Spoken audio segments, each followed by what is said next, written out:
No espero ni pido que alguien crea en el extraño, aunque simple relato que me dispongo a escribir. Loco estaría si lo esperara, cuando mis sentidos rechazan su propia evidencia. Pero no estoy loco y sé muy bien que esto no es un sueño.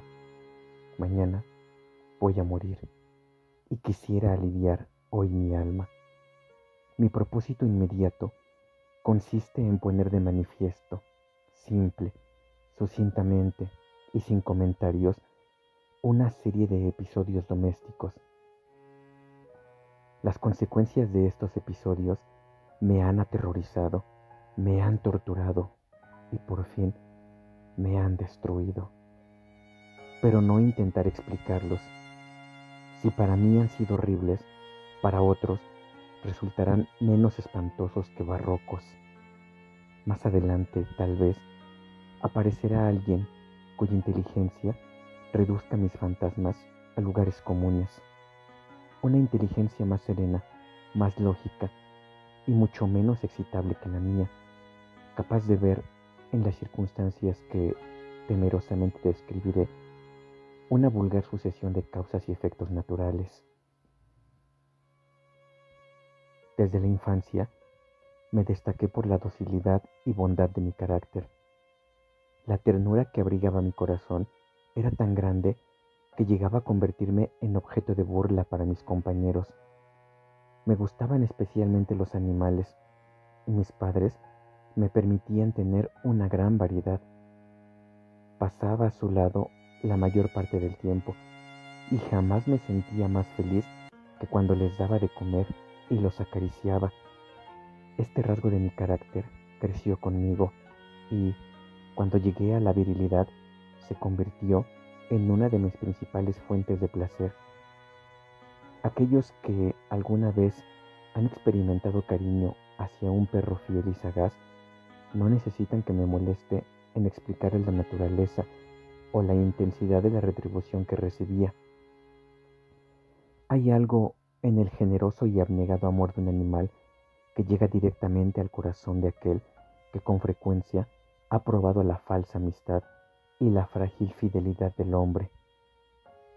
Me casé joven y tuve la alegría de que mi esposa compartiera mis preferencias.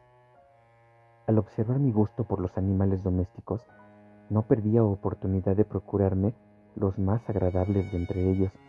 Teníamos pájaros, peces de colores, un hermoso perro, conejos, un monito y un gato.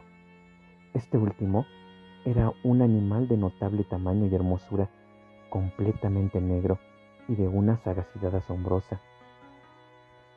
Al referirse a su inteligencia, mi mujer, que en el fondo era no poco supersticiosa, aludía con frecuencia a la antigua creencia popular de que todos los gatos negros son brujas metamorfoseadas. No quiero decir que lo creyera seriamente, y solo menciona la cosa porque acabo de recordarla. Plutón, tal era el nombre del gato, se había convertido en mi favorito y mi camarada. Solo yo le daba de comer y él me seguía por todas partes en casa. Me costaba mucho impedir que anduviera tras de mí en la calle. Nuestra amistad duró así varios años, en el curso de los cuales, enrojezco al confesarlo, mi temperamento y mi carácter se alteraron radicalmente por culpa del demonio, intemperancia.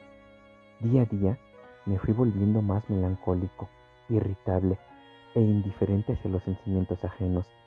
Llegué incluso a hablar desacomedidamente a mi mujer y terminé por infligirle violencias personales. Mis favoritos, claro está, sintieron igualmente el cambio de mi carácter. No solo los descuidaba, sino que llegué a hacerles daño. Hacia Plutón, sin embargo, conservé suficiente consideración como para abstenerme de maltratarlo, cosa que hacía con los conejos, el mono y hasta el perro, cuando por casualidad o movidos por el afecto se cruzaban en mi camino. Mi enfermedad empeoró, se agravaba, pues qué enfermedad es comparable al alcohol, y finalmente el mismo Plutón, que ya estaba viejo y por tanto algo enojadizo, empezó a sufrir las consecuencias de mi mal humor.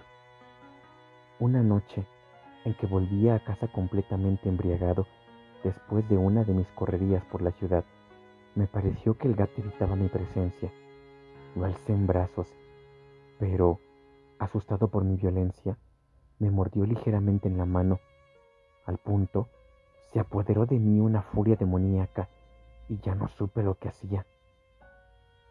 Fue como si la raíz de mi alma se separara de golpe de mi cuerpo, una maldad más que diabólica, alimentada por la ginebra, estremeció cada fibra de mi ser.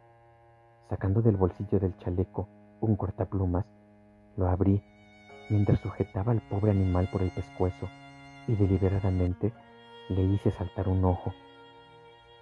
Enrojezco, me abrazo, tiemblo mientras escribo tan condenada atrocidad. Cuando la razón retornó con la mañana, cuando hube disipado en el sueño los vapores de la orgía nocturna, sentí que el horror se mezclaba con el remordimiento ante el crimen cometido, pero mi sentimiento era débil y ambiguo, no alcanzaba a interesar al alma. Una vez más, me hundí en los excesos y muy pronto ahogué en vino los recuerdos de lo sucedido. El gato, entre tanto, mejoraba poco a poco. Cierto que la órbita donde faltaba el ojo presentaba un horrible aspecto, pero el animal no parecía sufrir ya. Se paseaba, como de costumbre, por la casa, aunque, como es de imaginar, huía aterrorizado al verme. Me quedaba aún bastante de mi antigua manera de ser para sentirme agraviado por la evidente antipatía de un animal que alguna vez me había querido tanto. Pero ese sentimiento no tardó en ceder paso a la irritación, y entonces, para mi caída final e irrevocable, se presentó el espíritu de la perversidad.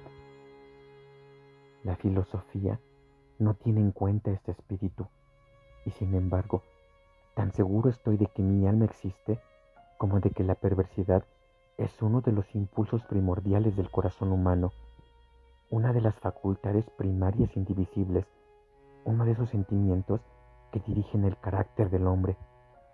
¿Quién no se ha sorprendido a sí mismo 100 veces en momentos en que cometía una acción tonta o malvada por la simple razón de que no debía cometerla? ¿No hay en nosotros una tendencia permanente que enfrenta descaradamente al buen sentido? Una tendencia a transgredir lo que constituye la ley por el solo hecho de serlo. Este espíritu de perversidad se presentó, como he dicho, en mi caída final, y el insondable anhelo que tenía mi alma de dejarse a sí misma, de violentar su propia naturaleza, de hacer el mal por el mal mismo, me incitó a continuar y, finalmente, a consumar el suplicio que había infligido a la inocente bestia. Una mañana, obrando a sangre fría, le pasé un lazo por el pescuezo y lo ahorqué en la rama de un árbol. Lo ahorqué mientras las lágrimas manaban de mis ojos y el más amargo remordimiento me apretaba el corazón. Lo ahorqué porque recordaba que me había querido y porque estaba seguro de que no me había dado motivo para matarlo. Lo ahorqué porque sabía que, al hacerlo, cometía un pecado mortal que comprometería mi alma hasta llevarla, si ello fuera posible, más allá del alcance de la infinita misericordia de Dios, del Dios más misericordioso y más terrible. La noche de aquel mismo día en que cometí tan cruel acción, me despertaron gritos de ¡incendio! Las cortinas de mi cama eran una llama viva y toda la casa estaba ardiendo. Con gran dificultad pudimos escapar de la conflagración mi mujer, un sirviente y yo. Todo quedó destruido. Mis bienes terrenales se perdieron y desde ese momento tuve que resignarme a la desesperanza.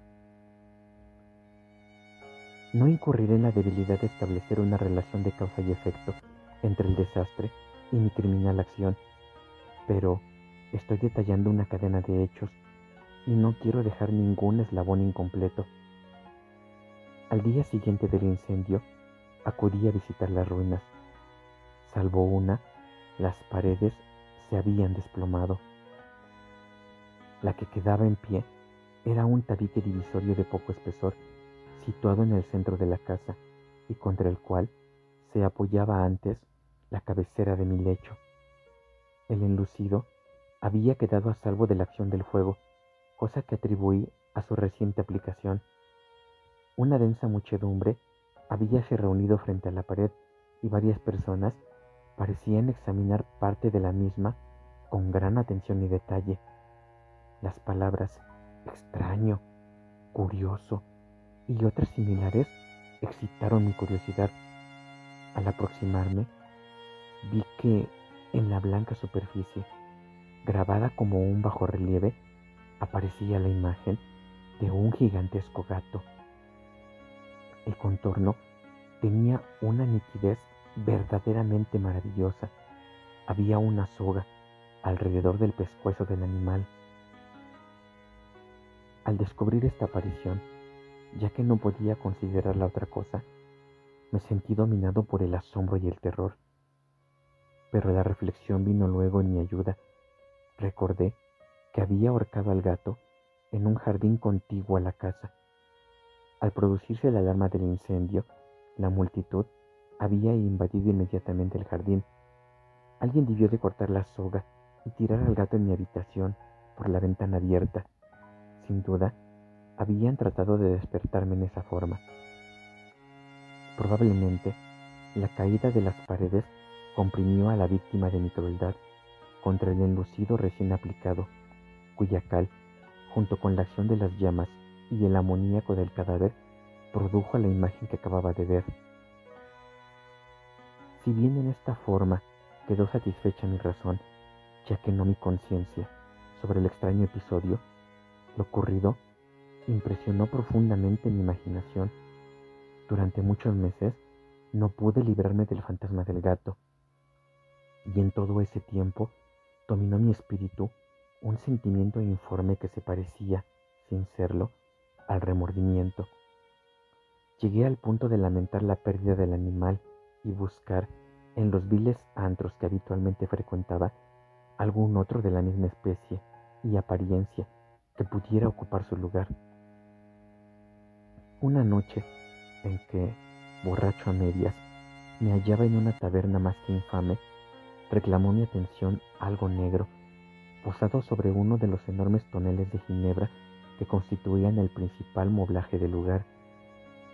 Durante algunos minutos había estado mirando dicho tonel y me sorprendió no haber advertido antes la presencia de la mancha negra en lo alto. Me aproximé y la toqué con la mano. Era un gato negro muy grande, tan grande como Plutón y absolutamente igual a este, salvo un detalle. Plutón no tenía el menor pelo blanco en el cuerpo, mientras este gato mostraba una vasta, aunque indefinida mancha blanca que le cubría casi todo el pecho. Al sentirse acariciado, se enderezó prontamente, ronroneando con fuerza, se frotó contra mi mano y pareció encantado de mis atenciones. Acababa, pues, de encontrar el animal que precisamente andaba buscando. De inmediato, propuse su compra al tabernero, pero me contestó que el animal no era suyo y que jamás lo había visto antes, ni sabía nada de él.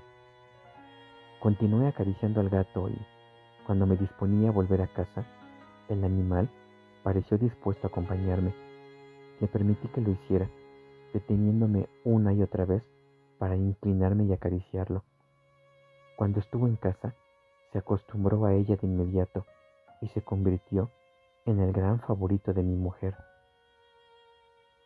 Por mi parte, pronto sentí nacer en mí una antipatía hacia aquel animal.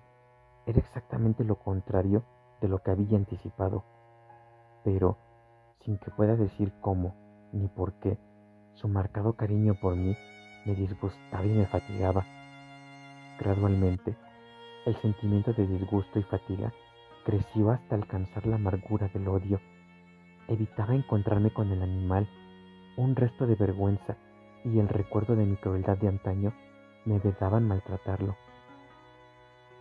Durante algunas semanas me abstuve de pegarle o de hacerlo víctima de cualquier violencia, pero gradualmente, muy gradualmente, llegué a mirarlo con inexpresable odio y a huir en silencio de su detestable presencia, como si fuera una emanación de la peste.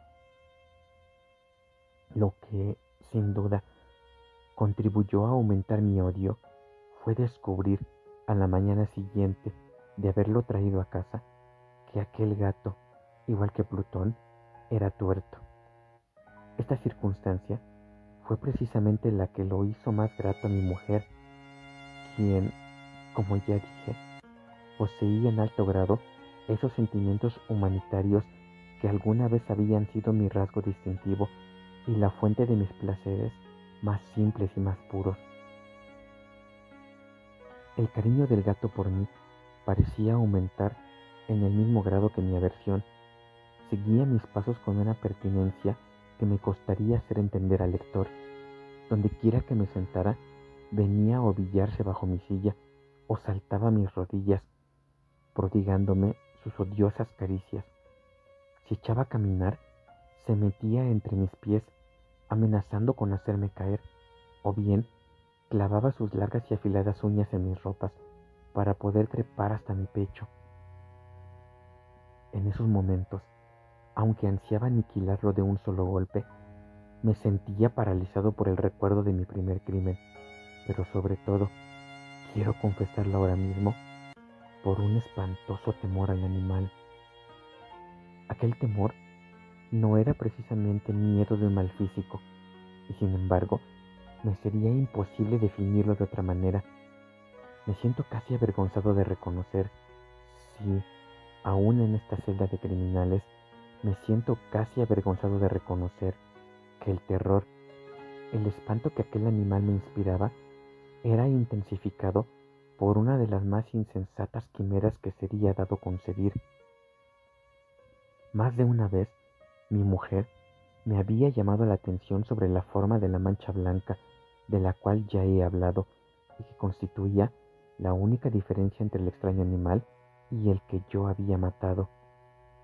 El lector recordará que esta mancha, aunque grande, me había parecido al principio de forma indefinida, pero gradualmente, de manera tan imperceptible que mi razón luchó durante largo tiempo por rechazarla como fantástica, la mancha fue asumiendo un contorno de rigurosa precisión. Representaba ahora algo que me estremezco al nombrar, y por ello odiaba, temía y hubiera querido librarme del monstruo si hubiese sido capaz de atreverme. Representaba, digo, la imagen de una cosa atroz, siniestra, la imagen del patíbulo, oh lúgubre y terrible máquina del horror y del crimen, de la agonía y de la muerte.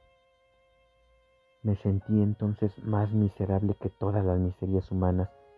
Pensar que una bestia, cuyo semejante había yo destruido desdeñosamente, una bestia, era capaz de producir tan insoportable angustia en un hombre creado a imagen y semejanza de Dios. Ay, ni de día ni de noche pude ya gozar de la bendición del reposo. De día, aquella criatura no me dejaba un instante solo. De noche, despertaba hora a hora de los más horrorosos sueños, para sentir el ardiente aliento de la cosa en mi rostro y su terrible peso, pesadilla encarnada de la que no me era posible desprenderme, apoyado eternamente sobre mi corazón. Bajo el agobio de tormentos semejantes, sucumbió en mí lo poco que me quedaba de bueno. Solo los malos pensamientos disfrutaban llame de mi intimidad, los más tenebrosos, los más perversos pensamientos. La melancolía habitual de mi humor creció hasta convertirse en aborrecimiento de todo lo que me rodeaba y de la entera humanidad. Y mi pobre mujer, que de nada se quejaba, llegó a ser la habitual y paciente víctima de los repentinos y frecuentes arrebatos de la ciega cólera a que me abandonaba.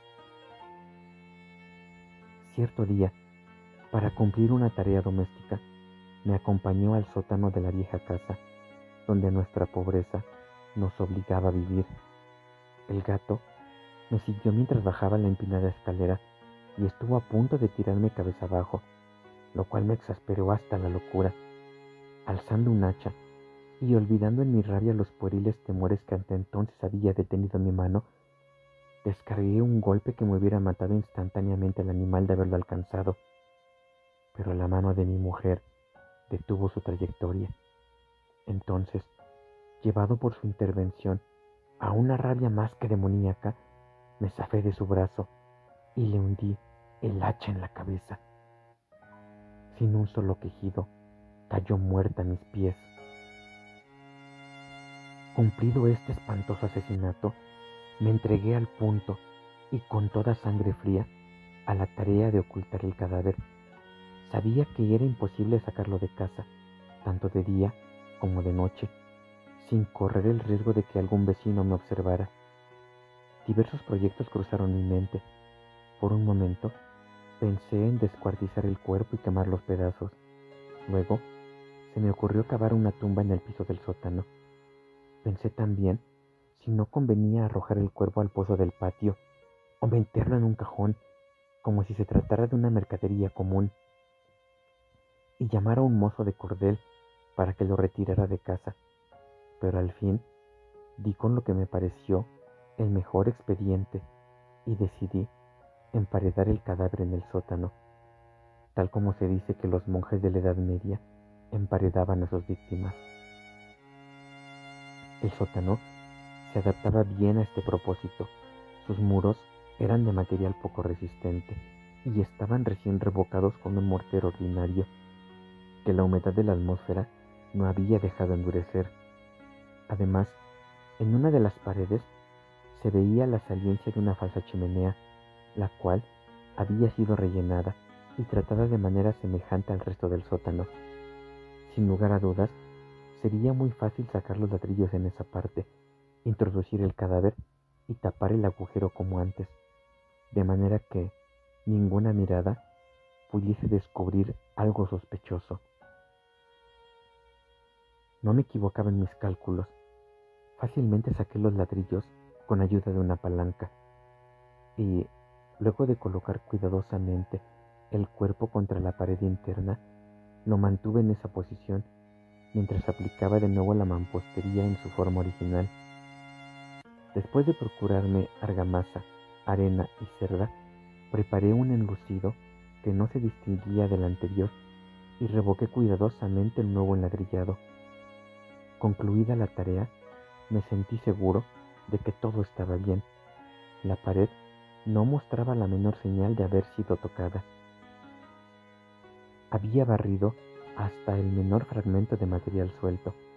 Miré en torno, triunfante, y me dije, aquí, por lo menos, no he trabajado en vano. Mi paso siguiente consistió en buscar a la bestia causante de tanta desgracia, pues al final me había decidido a matarla. Si en aquel momento el gato hubiera surgido ante mí, su destino habría quedado sellado, pero por lo visto, el astuto animal, alarmado por la violencia de mi primer acceso de cólera, se cuidaba de aparecer mientras no cambiara mi humor. Imposible describir o imaginar el profundo, el maravilloso alivio que la ausencia de la detestada criatura trajo a mi pecho. No se presentó aquella noche, y así, por primera vez desde su llegada a la casa, pude dormir profunda y tranquilamente. Sí, pude dormir, aún con el peso del crimen sobre mi alma. Pasaron el segundo y el tercer día, y mi atormentador no volvía. Una vez más, respiré como un hombre libre. Aterrado, el monstruo había huido de casa para siempre. Ya no volvería a contemplarlo. Gozaba de una suprema felicidad y la culpa de mi negra acción me preocupaba muy poco. Se practicaron algunas averiguaciones a las que no me costó mucho responder. Incluso hubo una persecución en la casa, pero naturalmente no se descubrió nada. Mi tranquilidad futura me parecía asegurada. Al cuarto día del asesinato, un grupo de policías se presentó inesperadamente y procedió a una nueva y rigurosa inspección. Convencido de que mi escondrijo era impenetrable, no sentí la más leve inquietud. Los oficiales me pidieron que los acompañara en su examen. No dejaron hueco ni rincón sin revisar. Al final, por tercera o cuarta vez, bajaron al sótano. Lo seguí sin que me temblara un solo músculo. Mi corazón latía tranquilamente, como el de aquel que duerme en la inocencia. Me paseé de un lado a otro del sótano. Había cruzado los brazos sobre el pecho y andaba tranquilamente de aquí para allá. Los policías estaban completamente satisfechos y se disponían a marcharse. La alegría de mi corazón era demasiado grande para reprimirla. Ardía en deseos de decirles, por lo menos, una palabra como prueba de triunfo y confirmar doblemente mi inocencia. Caballeros, dije por fin, cuando el grupo subía la escalera, me alegro mucho de haber disipado sus sospechas. Les deseo felicidad y un poco más de cortesía. Dicho sea de paso, caballeros, esta casa está muy bien construida. En mi frenético deseo de decir alguna cosa con naturalidad, casi no me daba cuenta de mis palabras. Repito que es una casa de excelente construcción. Estas paredes, ¿ya se marchan ustedes, caballeros? Tienen una gran solidez. Y entonces, arrastrado por mis propias bravatas, golpeé fuertemente con el bastón que llevaba en la mano sobre la pared del enladrillado, tras de la cual se hallaba el cadáver de la esposa de mi corazón. Que Dios me proteja y me libre de las garras del archidemonio. Apenas había cesado el eco de mis golpes cuando una voz respondió desde dentro de la tumba. Un quejido, sordo y entrecortado al comienzo, semejante al sollozar de un niño, que luego creció rápidamente hasta convertirse en un largo, agudo y continuo alarido, anormal, como inhumano, un aullido, un clamor de lamentación, mitad de horror, mitad de triunfo, como solo puede haber brotado en el infierno de la garganta de los condenados en su agonía y de los demonios exultantes en la condenación. Hablar de lo que pensé en ese momento sería una locura. Presa de vértigo, fui tambaleándome hasta la pared opuesta. Por un instante, el grupo de hombres en la escalera quedó paralizado por el terror. Luego, una docena de robustos brazos atacaron la pared, que cayó de una pieza. El cadáver, ya muy corrompido y manchado de sangre coagulada, apareció de pie ante los ojos de los espectadores. Sobre su cabeza, con la roca boca abierta y el único ojo como de fuego, estaba agazapada la horrible bestia cuya astucia me había inducido al asesinato y cuya voz delatora me entregaba al verdugo. Había emparedado al monstruo en la tumba.